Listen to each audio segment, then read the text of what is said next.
Let's take a look at some CRA matters, and everybody out there is familiar with taxpayer relief, where an individual can go back 10 years to get refunds from the government on an application, but CRA can do this or cannot do this. It's up to them. So when they decide not to give a refund to somebody for one reason or other, the person's option is to make an application to the federal court for judicial review. Well, we've got this fisherman in the Atlantic provinces.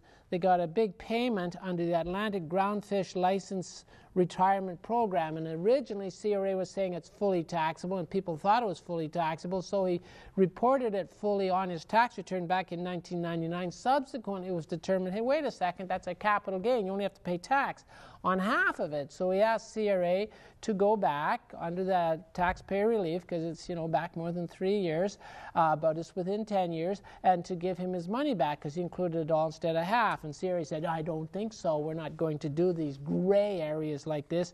So he went for application for judicial review, and the court, the taxpayer's application was allowed. And so it was set aside, but all that the court can do is refer it back to CRA for a review by another person. Now, they may reject it again, as has happened in the past, but at least it's one court saying, you know, come on, lighten up, CRA.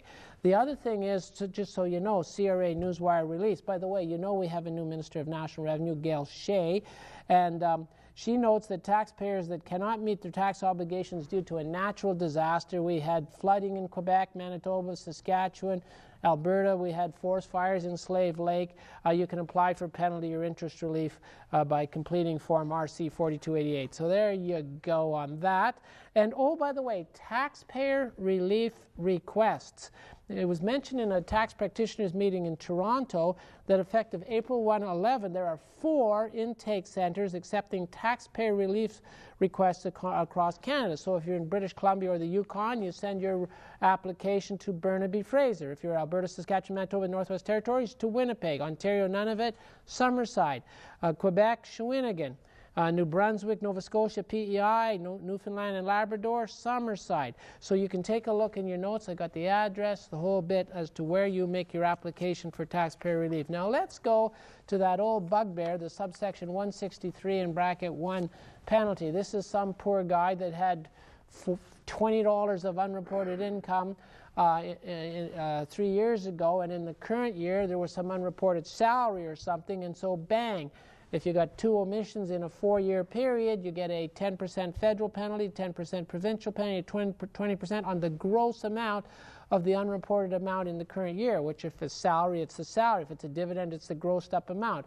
The sad part is that the salary, for example, has source deductions, so even though you didn't report it, there's probably no tax to pay. Well, that's exactly what we got here. We got a Tax Court of Canada case, and we've got a young fellow. When I say young, he's 30, and he didn't understand tax, didn't understand how to speak French, and so he got his dad to do his tax return.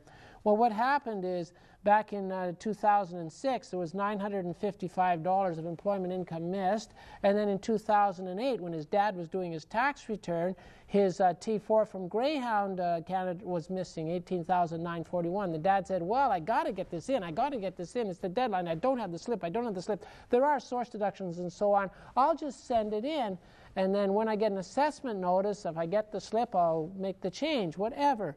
Well, anyway, he didn't get the assessment notice, didn't make the change. CRA picked it up. The $17,791 was the unreported employment income, but no tax because there were source deductions. $1,779 was the federal penalty. Now, you can get off this if the taxpayer — by the way, who's paying the $1,779, the dad or the kid? The kid is. So the kid can get off if he shows due diligence. And the court says there's 2 people here. There's dad, who might not have been providing due diligence, should have done, but there's the son. The son didn't know how to do his tax return, gave it to the dad in good faith. The son had due diligence. He's the one that's paid. That's what counts. He gets off the penalty by giving it to dad. So the due diligence defense worked for the son in that particular case. EFILE Bulletin Board. Some points mentioned in the Bulletin Board include on June 8th, 2011, and by the way, you can take a look at all this for the details, as you probably will need to if some of this strikes a chord with you. EFILE monitoring. CRA periodically requests a copy of the Form T-183. This was the June 8th release, and the Form T1153. In addition, this year, CRA may also ask for a written explanation on errors and noted during the review. So don't be surprised about that. And if you choose not to respond to their request, they can suspend your e-file privileges. So check that out. June 8th, 11, they talked about the filing deadline for self-employed persons, and if you made an attempt to file and you got a reject error, you could refile it by June 21st. You can take a look at that. Also, returns requiring a retransmission or paper filing. We've got a little section on some comments from CRA on that. So those are some comments on CRA matters.